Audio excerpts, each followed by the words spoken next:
तो चलिए आज के वीडियो में हम लोग पढ़ने वाले हैं अनुरोध या विनती सूचक वाक्यों का इंग्लिश में अनुवाद करना। ठीक है, तो आज हम लोग सीखेंगे अनुरोध या विनती सूचक वाक्यों को इंग्लिश में कैसे अनुवाद किया जाता है। ठीक है, तो सबसे पहले तो आपको जान लेना जरूरी है अनुरोध और विनती सूचक वाक्य कहते किसे। ठीक है, तो कभी कभी आपको देखने से यह पता चलता होगा किसी वाक्य के पहले कृपया लगाया रहता है और वाक्य को कहा जाता है। जैसे में कृपया यह काम कीजिए, कृपया यहाँ जाइए, कृपया यहाँ आइए। तो इस प्रकार से बहुत से वाक्य आपको सुनने को देखने को मिलता होगा। तो इसका अनुवाद हम लोग इंग्लिश में ट्रांसलेशन कैसे बनाएंगे उन्हीं के बारे में हम लोग जानेंगे। इसका उपयोग आप ट्रांसलेशन के रूप में भी कर सकते हैं और ज़्यादातर इसका उपयोग स्पोकन के रूप में किया जाता है। तो आप ध्यान से देखिएगा, अच्छा से समझिएगा, आपको दोनों जगह बेनिफिट होगा। ठीक है, तो आइए सबसे पहले देखते हैं इसका एग्जाम्पल कैसे होता है। कृपया दरवाजा बंद कीजिए, बंद कीजिए। ठीक है, इस प्रकार से रहेगा, यानी आपसे अनुरोध किया जा रहा है, विनती किया जा रहा है। तो इसी प्रकार के वाक्य को हम लोग क्या कहते हैं, विनती सूचक वाक्य या अनुरोध सूचक वाक्य कहते हैं। ठीक है, तो इसी के हम लोग बारे में आज पढ़ने वाले हैं। तो आप ध्यान से देखते रहिए कैसे बनता है। हिंदी वाक्य में कभी कभी आपको देखने से पता चलता होगा, हिंदी वाक्य में कृपया शब्द को लगाकर किसी से कोई काम करने का अनुरोध या विनती किया जाता है। तो ऐसे वाक्यों को हम लोग इंग्लिश में अनुवाद बनाने के लिए क्या लगाते हैं, प्लीज लगाते हैं, PLEASE, प्लीज या काइंडली का प्रयोग करते हैं।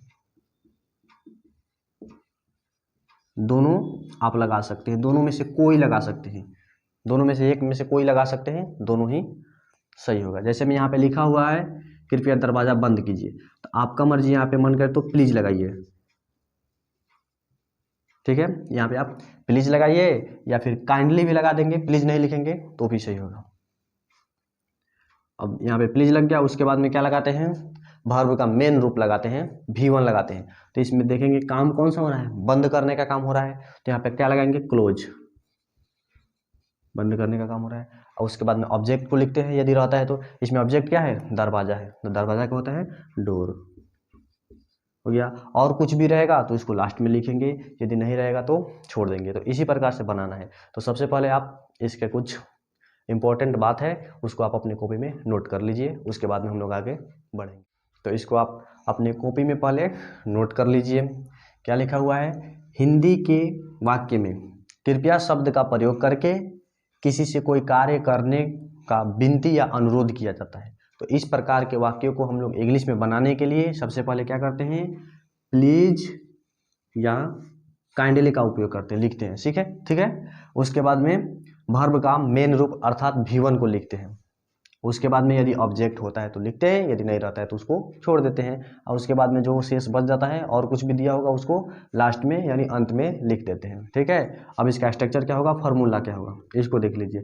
सबसे पहले क्या लिखेंगे इसमें, प्लीज, उसके बाद में प्लीज लिखिए या काइंडली लिखिए, दोनों में से कोई लिख सकते हैं। ठीक है, दोनों में से आप कोई लगा सकते हैं, दोनों सही होगा। उसके बाद में वर्ब का पहला रूप अर्थात V1 को लिखते हैं। उसके बाद में यदि ऑब्जेक्ट दिया रहेगा तो ऑब्जेक्ट लिखेंगे।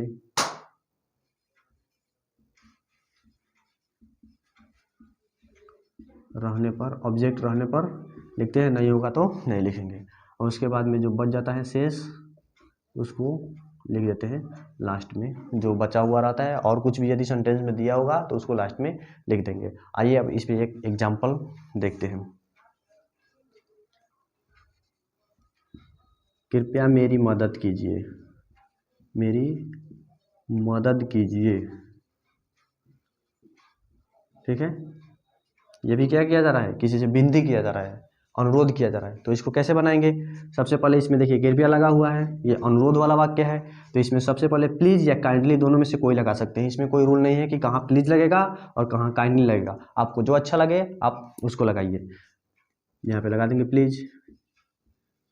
ठीक है, उसके बाद में वर्ब 1 को लगाना है, V1 लगाना है। तो इसमें काम कौन से काम करने का किया जा रहा है, इसमें मदद करने की बात की जा रही है। तो इसमें लगाएंगे हेल्प। ठीक है, प्लीज हेल्प और मेरी मदद कीजिए। तो मेरी का क्या होता है, आई का 3 रूप होता है, आई, माई और मी। तो ये इसको पहले लगाते हैं और माई का प्रयोग बीच में किया जाता है और मी का प्रयोग लास्ट में किया जाता है। तो यहाँ पे लास्ट में लिखना है तो क्या लिखेंगे, मी, प्लीज हेल्प मी। ठीक है, उसी प्रकार से दूसरा वाक्य दिया हुआ हो, कृपया एक गिलास पानी लाओ, कृपया एक गिलास पानी लाओ। इसमें क्या किया जा रहा है, अनुरोध किया जा रहा है। तो क्या करेंगे, सबसे पहले प्लीज या काइंडली लगाएंगे, इसमें काइंडली लगा के बना देते हैं। आप यहाँ पे प्लीज भी लगा सकते हैं, काइंडली। अब उसके बाद में देखना है काम कौन सा हो रहा है, लाने का। ठीक है, तो लाने का होता है ब्रिंग, काइंडली ब्रिंग एक गिलास, तो यहाँ पे लिखेंगे अ ग्लास, GLASS ग्लास, किसका, पानी का, तो यहाँ पे लिखेंगे water. Kindly bring a glass of water, यहाँ पे ऑफ लगेगा, सॉरी, पानी का गिलास लाना है तो यहाँ पे ऑफ लगा के तब लिखेंगे वाटर, WATER। ठीक है, किसका गिलास लाना है, पानी का गिलास, तो यहाँ पे लिखेंगे kindly bring a glass of water, या फिर आप यहाँ पे लगा सकते हैं please bring a glass of water, दोनों सही होगा। ठीक है, तो आप इसको नोट कर लीजिए और उसके बाद में आपको कुछ और एग्जाम्पल दिया जाएगा, उसको बनाने का प्रयास कीजिएगा वीडियो को रोककर, यदि नहीं बनेगा तो फिर आगे देखिएगा। तो आइए अब इसको बनाने का प्रयास करते हैं। पहला नंबर में दिया है कृपया यह कुर्सी ले लीजिए। ठीक है, तो सबसे पहले क्या लगाएंगे, प्लीज या काइंडली में से दोनों में से कोई लगा देंगे, अधिकांश प्लीज का ही प्रयोग किया जाता है। ठीक है, तो यहाँ पे लगाते हैं प्लीज, प्लीज। उसके बाद में देखना है वर्ब, ले लीजिए, लेना का होता है टेक और देना का होता है गिव। तो यहाँ पे लगाएंगे प्लीज टेक यह कुर्सी ले लीजिए, तो दिस चेयर, यह का हो जाएगा दिस और कुर्सी का हो जाएगा chair, please take this chair. ठीक है, और यहाँ पे फुल स्टॉप देना मत भूलिएगा, नहीं तो इतना से ही गलत हो जाता है। 2 नंबर में दिया है कृपया धीरे चलिए, तो यहाँ पे लिखेंगे प्लीज। उसके बाद में देखना है वर्ब, चलना का है वॉक, WALK, वॉक मीन्स चलना भी होता है टहलना भी होता है, तो प्लीज वॉक। और धीरे चलना का क्या होता है, स्लोली।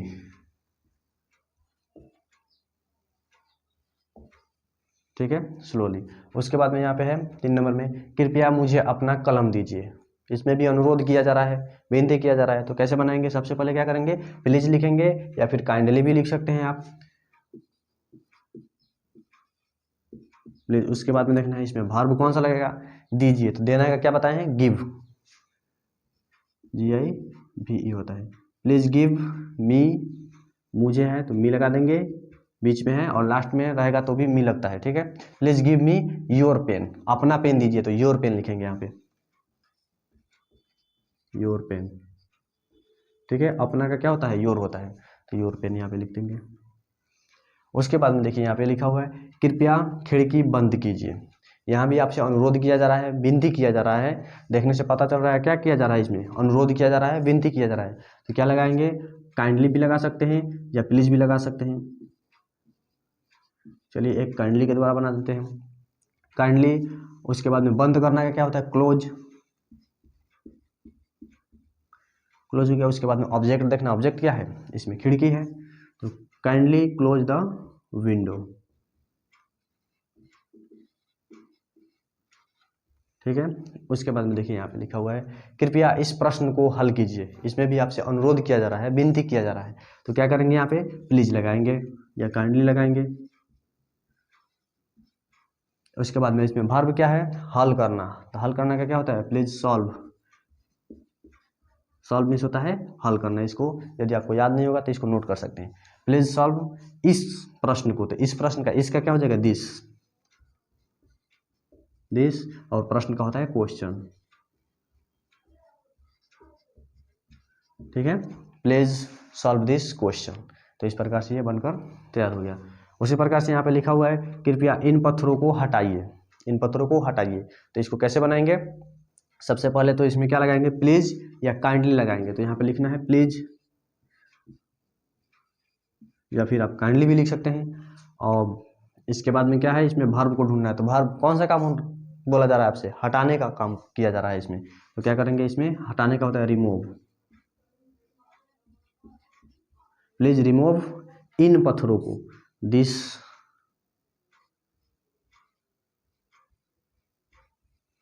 और पत्थरों का स्टोन होता है। ध्यान रखिएगा यहाँ पे दिस लगाइएगा तो गलत हो जाएगा, क्योंकि दिस का मतलब होता है एक, और इन पत्थरों को हटाइए। यहाँ पे प्लूरल बोला जा रहा है, मतलब बहुत सारे पत्थरों को बोला रहा है। एक पत्थर होता, इस पत्थर को हटाइए तो दिस लगाते, और यहाँ पे क्या लिखा हुआ है, इन पत्थरों को, मतलब बहुत सारे पत्थर होगा तो यहाँ पे दीज लगेगा। ठीक है, प्लीज रिमूव दिस स्टोन। ठीक है, तो आशा करता हूँ आपको अच्छा से समझ में आ गया होगा। मिलते हैं अगले वीडियो में अगले टॉपिक के साथ, तब तक के लिए जय हिंद।